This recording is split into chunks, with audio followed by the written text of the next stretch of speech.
আসন্ন ত্রয়োদশ জাতীয় সংসদ নির্বাচন ও গণভোট 2026 উপলক্ষে আমাদের র্যাপিড অ্যাকশন ব্যাটালিয়নের পক্ষ হতে গত 8 ফেব্রুয়ারি 2026 হতে প্রায় 7 দিনের একটি বিশেষ নিরাপত্তা টহল কর্মসূচি গ্রহণ করা হয়েছে।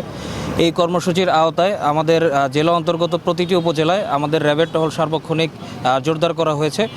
এছাড়াও আমাদের র্যাবের যে গোয়েন্দা দল আছে তারা উপজেলা অন্তর্গত প্রতিটি এলাকায় সাদা পোশাকে তাদের গোয়েন্দা নজরদারি অব্যাহত রেখেছে। এবং আপনারা সকলেই জানেন আমাদের ভোলাতে প্রবেশের জন্য বেশ কয়েকটি ফেরিঘাট এবং লঞ্চঘাট রয়েছে।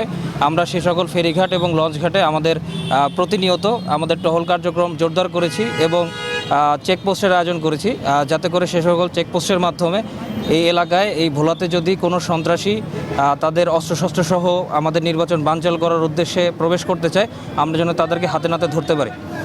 এছাড়াও আমাদের ভোলায় অবস্থিত বেশ কয়েকটি বাহিনী, বাংলাদেশ নৌবাহিনী, বাংলাদেশ কোস্টগার্ড, পুলিশ, বিজিবি, আনসারদের সাথে আমরা সবসময় আমাদের সমন্বয় সাধন করছি।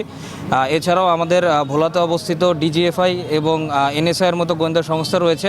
আমরা তাদের কাছ থেকে সবসময় তথ্য আদান প্রদান করছি এবং সেই সকল তথ্য মতে যদি আমরা কোনো সন্ত্রাসী কর্মকাণ্ডের খবর পাই, অবশ্যই আমরা আমাদের টহল জোরদার করব এবং পাশাপাশি যে কোনো ধরনের অভিযান আমরা শুরু করব। তো আমাদের আগামী এই নির্বাচন সাফল্যমণ্ডিত হোক। আমরা চাই ভোলাবাসীকে র্যাপিড অ্যাকশন ব্যাটালিয়নের পক্ষ থেকে একটি সুষ্ঠু ও সুন্দর নির্বাচন উপহার দেবে।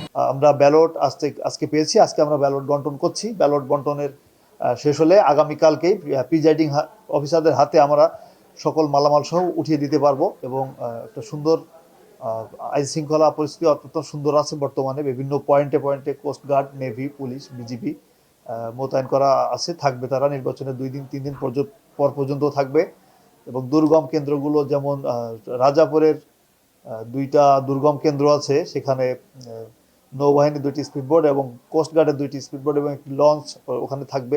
এর পাশাপাশি কোস্টগার্ডের স্ট্যাটিক ফোর্স থাকবে। সব মিলিয়ে একটা নিশ্চিদ্র নিরাপত্তা পুরো উপজেলা জুড়ে নেওয়া হয়েছে। আশা করি সুষ্ঠু এবং সুন্দরভাবে আসন্ন জাতীয় সংসদ নির্বাচন অনুষ্ঠিত করা সম্ভব হবে।